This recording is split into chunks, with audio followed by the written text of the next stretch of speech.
Okay, چلیں سیدھا اپنے موضوع پر آتے ہیں۔ شدید گرمی کا موسم ہو، سورج آگ برسا رہا ہو اور ہر طرف بس تپش ہی تپش ہو، ایسے میں ہم سب کو کسی ایسی چیز کی تلاش ہوتی ہے جو اندر تک ٹھنڈک پہنچا دے، ہے نا؟ آج کے اس تفصیلی جائزے میں ہم ایک ایسی ہی زبردست اور جادوئی روایتی ترکیب کی بات کر رہے ہیں جو صدیوں سے گرمی کا بہترین توڑ سمجھی جاتی ہے۔ تو آئیے کیری کے شربت کی دنیا کو ایکسپلور کرتے ہیں اور دیکھتے ہیں کہ آخر یہ گرمیوں کی بہترین تازگی کا راز کیوں ہے۔ ذرا اس بات پر غور کریں، گرمی کے موسم میں جب کیری کا ٹھنڈا ٹھنڈا شربت پئیں گے تو دل کو بہت سکون ملے گا۔ یہ محض الفاظ نہیں ہیں، بلکہ یہ ایک مکمل احساس ہے۔ ذرا تصور کریں، باہر چلچلاتی دھوپ ہے اور آپ کے ہاتھ میں ایک یخ ٹھنڈا گلاس ہے۔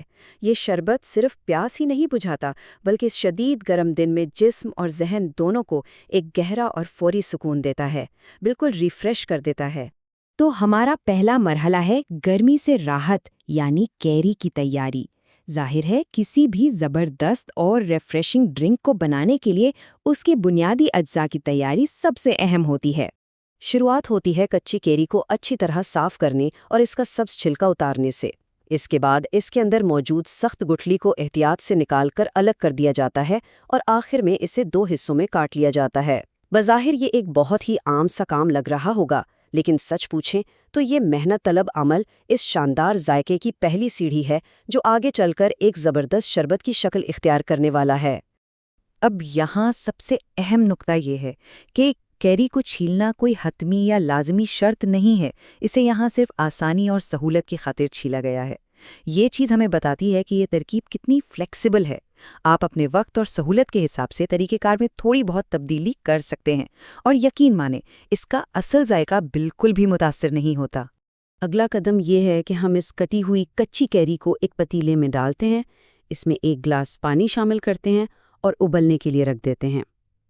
یہ مرحلہ واقعی کمال کا ہے۔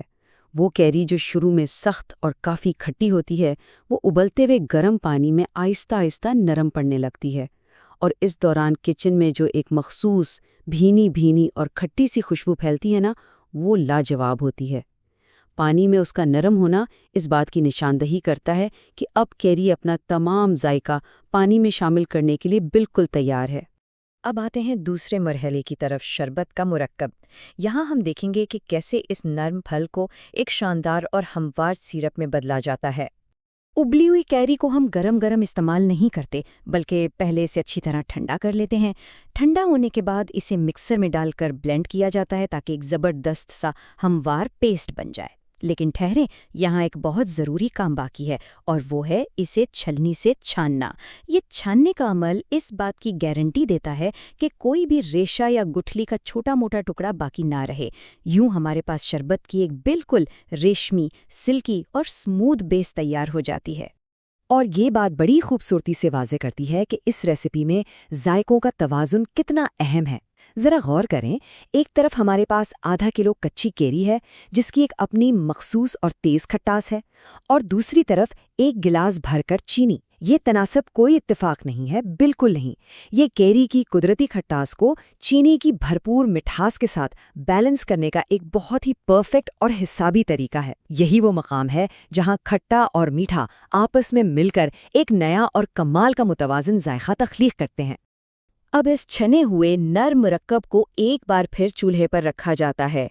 جیسے ہی اس میں ابال آنا شروع ہوتا ہے، ہم اس میں چینی شامل کر دیتے ہیں۔ وہ چینی اس گرم اور کھٹے گودے میں آہستہ آہستہ پگھلتی ہے اور پوری طرح اس کا حصہ بن جاتی ہے۔ جب چینی بالکل حل ہو جائے تو بس چولہا بند کر دیں۔ اب اس گاڑھے مرکب کو ٹھنڈا کر کے بوتلوں میں محفوظ کر لیا جاتا ہے۔ یہ ایک ایسا بہترین سرپ بن جاتا ہے جسے آپ پورے موسم گرما میں کسی بھی وقت نکال کر استعمال کر سکتے ہیں۔ چلیں جی، آپ آتے ہیں اپنے تیسرے اور آخری مرحلے پر، پیش کرنے کا بہترین طریقہ، یعنی وہ مرحلہ جس کا سب کو بے صبری سے انتظار ہوتا ہے۔ اب اس سلائیڈ کے بارے میں جو چیز واقعی دلچسپ ہے وہ ایک انتہائی سادہ سا خفیہ جزو ہے جو ذائقے کی پوری دنیا ہی بدل دیتا ہے، اور وہ ہے 1 چٹکی کالا نمک۔ جی ہاں، یہ وہ کمال کا جزو ہے جو مٹھاس اور کھٹاس کے درمیان ایک نیا چٹپٹا سا ٹوسٹ لے کر آتا ہے۔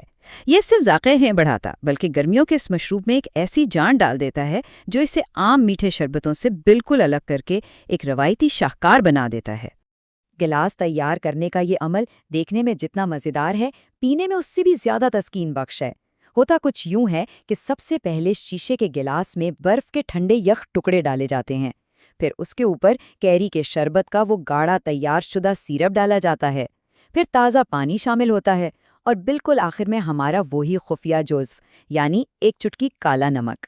یہ تیز رفتار عمل ایک ایسے مشروب کو جنم دیتا ہے جو اسی وقت پینے اور اس چلچلاتی گرمی کو مات دینے کے لیے بالکل تیار ہے۔ آخر میں یہ ایک سوال ہے جو ہم سب کو سوچنے پر مجبور کرتا ہے۔ کیا یہ روایتی طریقہ واقعی گرمیوں کی سب سے بہترین تازگی ہے؟ آج کے اس تیز رفتار دنیا میں جہاں مارکیٹ ڈبے والے اور مصنوعی مشروبات سے بھری پڑی ہے، کیا قدرت کے اس تحفے اور اس روایتی ذائقے دار طریقے کا کوئی مقابلہ ہو سکتا ہے؟ آج کے اس جائزے میں ہم نے دیکھا کہ کیسے ایک عام سی کچی کیری کو ایک شاندار فرحت بخش ڈرنک میں بدلا جاتا ہے۔ یہ طریقہ صرف پیاس نہیں بجھاتا بلکہ ہمیں یہ ماننے پر مجبور کرتا ہے کہ قدرتی طریقوں سے ملنے والی تازگی اور سکون کا واقعی کوئی نعم البدل نہیں۔